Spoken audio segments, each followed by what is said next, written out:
नमस्कार दोस्तों चंद्रबाबू नायडू भी एक्टिव हो गए हैं। चुनाव आयोग का जो SRR प्रोग्राम चल रहा था बिहार के अंदर, उसमें की जो पार्टी है TDP, ऐसा बताया जाता है कि वो भी एक्टिव हो गई है और चंद्रबाबू भी नायडू भी एक्टिव हो गए हैं।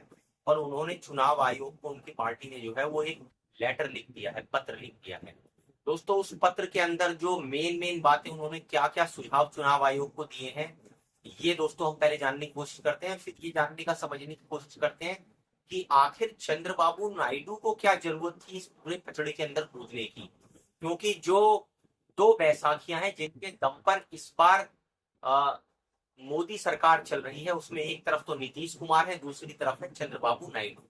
और जैसे कि आप जानते हैं कि चंद्रबाबू नायडू भी ये जानते हैं कि अब जो उनके राज्य में जो अगला चुनाव है वो तकरीबन 4 साल बाद होगा। तो अभी ऐसी कोई अर्जेंसी उनको नहीं दिखाई दे रही थी कि वो इसके अंदर बोलते, लेकिन उसके बावजूद भी वो और उनकी पार्टी अगर इस मुद्दे पर बोल रही है, चुनाव आयोग को पत्र लिखकर सुझाव दे रही है, तो ये देखने वाली बात है दोस्तों।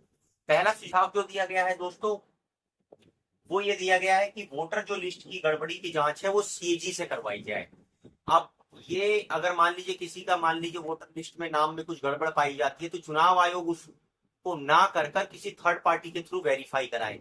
तो जाहिर सी बात है, जब इस तरह की चीज होगी तो चुनाव आयोग भी बच जाएगा किसी भी पक्षपात के निर्णय से या कुछ छेड़म खानी। जैसे विपक्ष जो है बोल रहा है कि भाई बीजेपी की बी टीम बनकर काम कर रही है, तो जाहिर सी बात है कि बहुत अच्छा सुझाव है। उसके बाद दोस्तों दूसरा सुझाव दिया गया है कि जिनका नाम पहले से लिस्ट में है उनको री रजिस्टर करें भाई, है ना। उनका कोई कागज लेने की जरूरत ही नहीं है।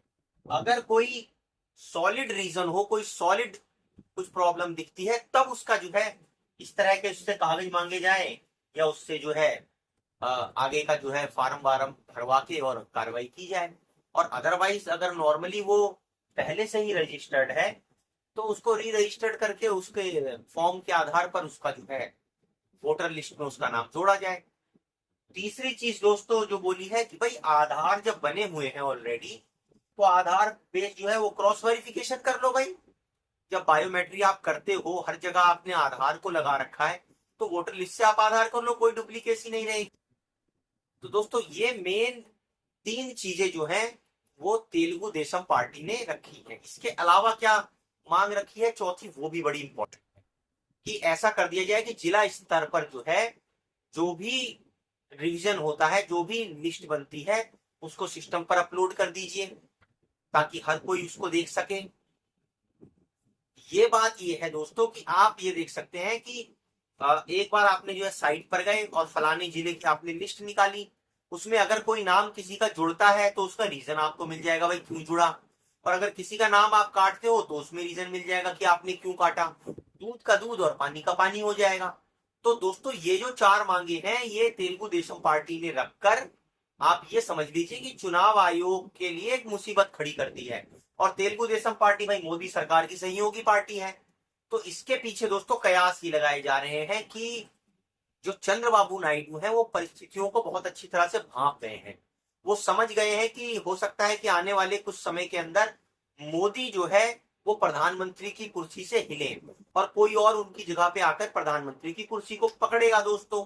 तो जो चुनाव आयोग ये जो खेल कर रहा है, इस खेल में लेने के देने भी पड़ सकते हैं, क्योंकि घटनाक्रम कुछ इतने तेजी से बदल रहा है दोस्तों।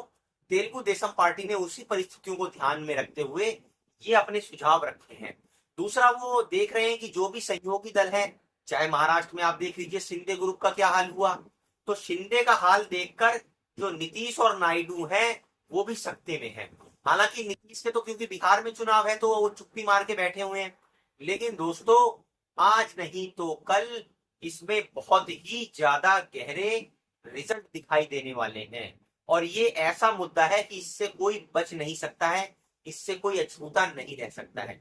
बाकी दोस्तों आप अपने कमेंट कर हमें जरूर बताइए कि जो चंद्रबाबू नायडू ने अपने सुझाव दिए हैं, क्या उससे बीजेपी, मोदी सरकार और चुनाव आयोग के लिए एक परेशानी का सबब बन सकता है या नहीं।